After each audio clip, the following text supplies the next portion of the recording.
sacrifice to play rock and roll? Because nowadays it's not easy to earn money from this kind of music. Or am I wrong? You aren't wrong. I think that really it's getting easier for Rival Sons. And I think that you can see more rock bands, more rock and roll bands coming up right now. And that makes the entire medium of rock and roll, it makes it a little bit easier for everyone. Every time somebody comes through and rises up a little bit, it helps all of us. But I think you asked what did I have to sacrifice?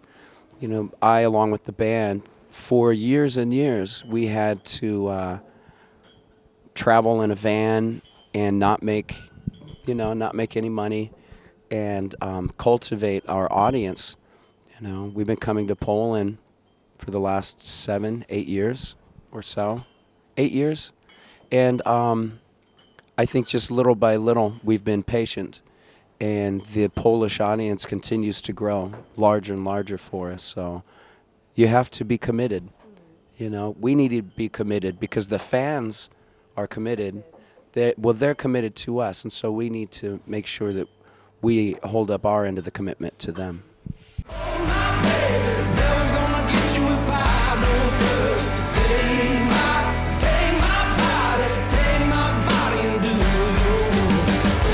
Part of your of the band is image. You are very stylish. You are very rock and roll. You have very rock and roll look. How important is it to build this kind of brand? I mean, nowadays musicians forget about having this kind of style, and I think it's very important still in music.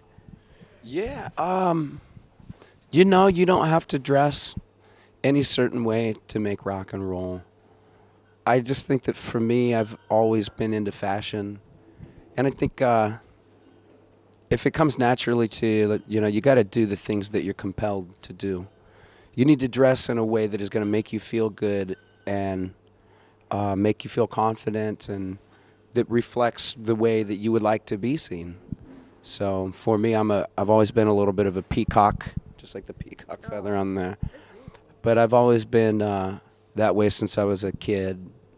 So I think it comes down to personal taste, and my partner Scott on guitar, he's very, very stylish as well, and I think when he and I met, we were both excited, like, oh, you like to dress super fly too? Good, so do I. But I think rock and roll and fashion have always gone together, but it isn't a necessity.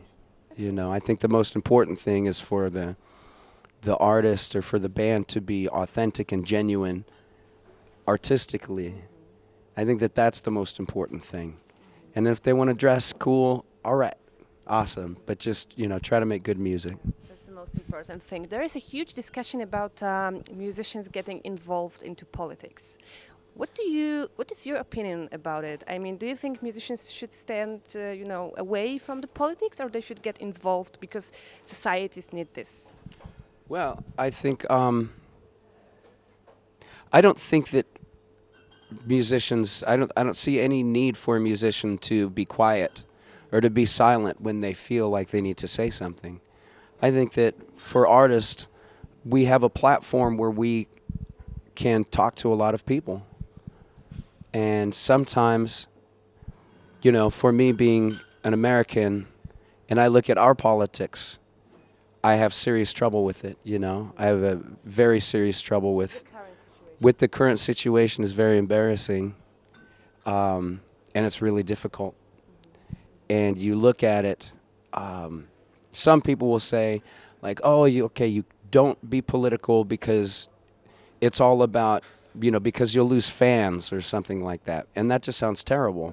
Well, why would you be quiet about something that's important to you just so you can make more money? That, or people say like, you just concentrate on your music, don't worry about that stuff. Well, when you have someone in office that is declaring a national emergency to build a wall between the United States and Mexico while Michigan doesn't have drinking water, and we have a lot bigger problems in the United States than what's being focused on right now. But I'm not an overtly political person, and I don't think you have to be political to look at a situation and say that you think it's ridiculous. There's nothing political about that. So the politicking is for the politicians, and the having a social obligation and a moral obligation, that's just called being a human being. That isn't political. So when you see something that's unjust, it's okay to talk about it. Do you pay attention to the followers, the Instagram, the social media, the subscriptions on YouTube, or is it not important for you? Because I get this feeling that nowadays we look a lot to these things, you know. If you don't have a lot of followers, you are not famous. If you are not famous, you are not selling albums. If you are not selling albums, you are out of the business. Is it your point of view? Is it important for you, or you just don't care about how many followers you have on Instagram? There are many layers to that question. It's a good question, but I'll do one thing at a time. How do I feel about social media and how important is it to me? Well, to me personally, I don't care about social media, and I just don't go on Twitter or I don't know, Facebook, and I don't do any of that because to me it's just fake. And I know that other people out there, it's very real, and if I'm not knocking, you know, if that makes you happy or if it helps you with friendships or to cultivate friendships or for bands to cultivate an audience, I think that it's not something that helps me. It doesn't make me feel good inside. And people send you letters or they write to you, and then you have an obligation to write them back. And I want to be as kind as I can be to our fans, but I can't. I don't want to be put in a position to where I'm obligated to do something, and then if I don't do it, it makes me a bad person in the eyes of our fan base. So for me, I just step away altogether, and I like to meet people in person, and I think that social media can really give people a false sense of who they are. And I see this because people will be very easy to criticize or to give you praise. And so that in of itself seems to, ethically, I see a problem with that. Ethically, I see that there is, it seems very dangerous, and so I choose not to interact. And I think that our Rival Sons fan base knows that about me, and I would like to think that they are respectful with all of that, but that's just for me in my personal life. And I have to take care of my personal life before I take care of my social life or band life or anything. I have to be a healthy person, so no, social media just doesn't do it for me. Number two, though, it does help people. It helps bands and it helps artists cultivate an audience. And I can respect that, and that's very important, because when you're an up-and-coming artist, how do you get a fan base? And what do you think about iTunes, Spotify? Does it destroy the business, or is it helpful for musicians, in your opinion? That is another large question. Sorry, I'm asking. No, I love it. You're talking my speed here. Okay, so is it to benefit or is it hurting the music industry? Well, see, there is a music industry either way, but it's the model of what that industry is that has changed with live streaming and everything, and with iTunes, and with the lack of a solid product, you know, a tangible product. Whereas now it's turned into a fluid and digital product that can be traded or, you know, downloaded illegally. And, yeah, MP3s versus, you know, WAV files or whatever. It is what it is. So the technological revolution, we're right in the middle of it right now. So to complain about it, I don't know what that would do. What good does it do to bemoan the progress that is inevitable? So I look at it, the real music industry is that bands are able to get out on the road and to play clubs. We still sell records. We don't make money from our record sales, not the way that artists used to, but the labels don't make as much money as well. They make way more than the artists do, of course. But so that model of what the music industry is, that continues to shift.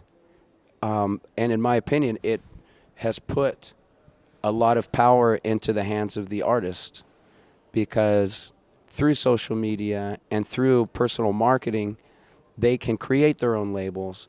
They can create, and through home recording, all of these techniques and all of these plugins and everything, any musician can become an engineer and be good enough to make their own recording. But if I like the way a real desk sounds, and the people that we work with are the very best. So, but when you're just starting out, I think that all of these things have put power into the artist's hands. And I think that's very important. And I think knowing that I have my iPhone and I can get online and listen to any song I want to, it sounds like a dream come true. It's pretty magical.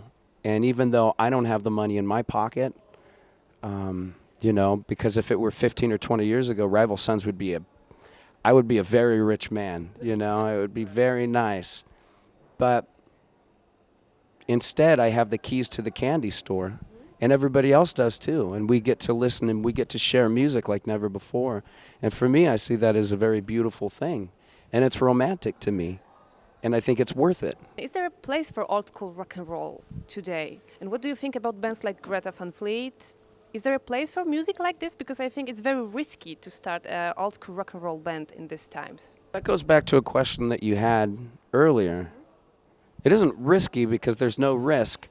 If you're doing what you feel needs to be done, there's no risk. The real risk is not doing what you think you should do. That's where the real risk is.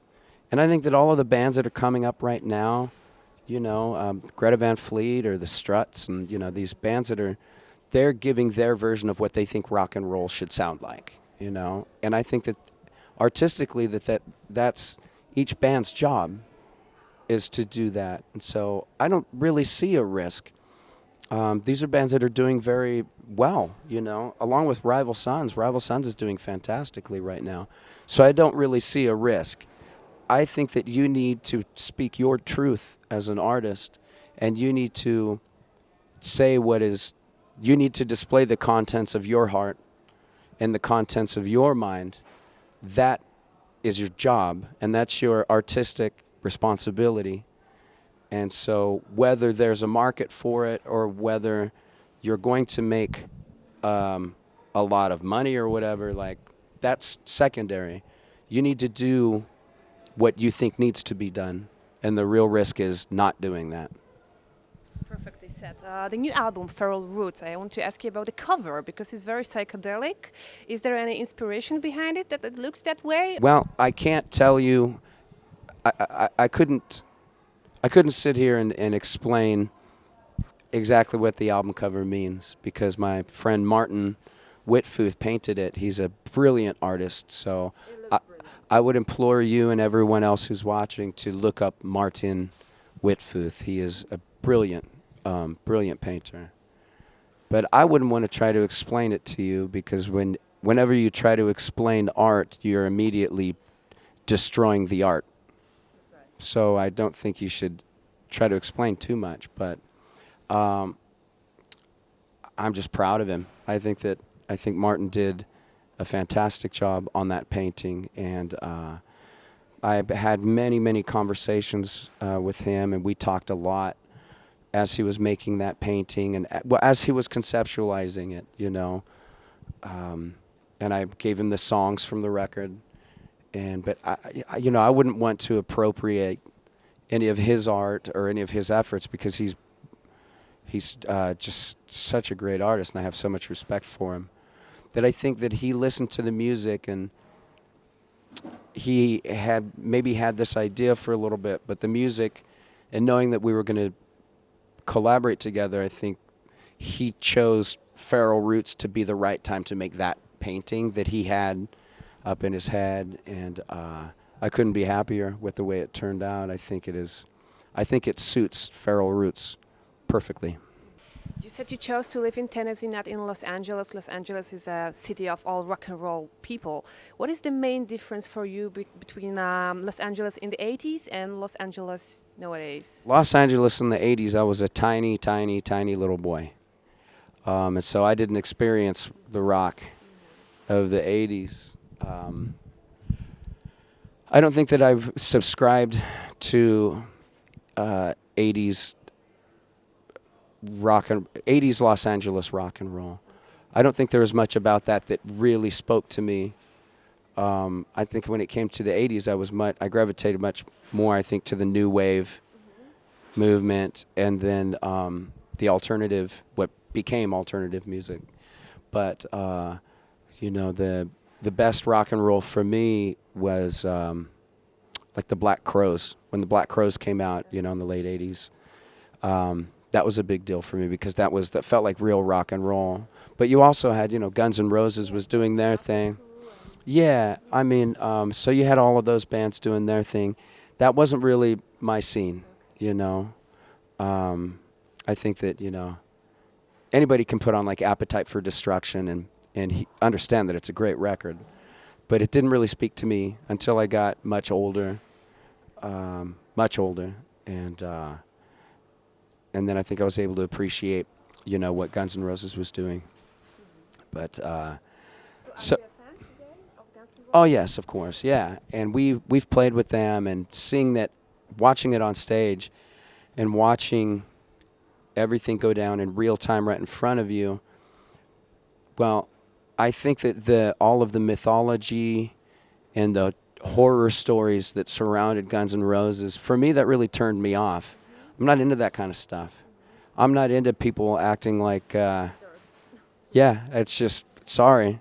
I don't think that's cool. I don't think it matters how talented you are. I don't think it gives you license to be an asshole.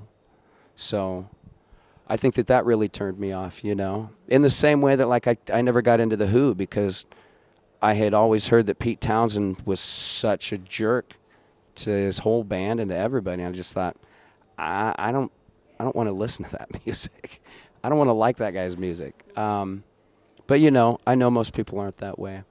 But watching Guns N' Roses, watching it happen and listening right before my eyes, I understood in a completely different way, and I became a fan. Blind your eyes, steal your tongue, get you when you're old now. Money like some young. Question is the quickies I have for you. I want you to choose one of the options. So the first one is Slash or Jimi Hendrix. What? You have to choose one, but I know it's obvious. But maybe you choose Slash or no. No. I mean, look, hey, Slash, no offense, dude. Like, that we're good. He's a really sweet man. Yeah, Jimi Hendrix. Yeah, it's Jimi Hendrix and who else? Who else would you put up there? Jimi Hendrix occupies a very singular space as a songwriter, a vocalist, and as a guitar player. He was just like, as an artist, just overall, Jimi Hendrix. Jimi Hendrix or Slash.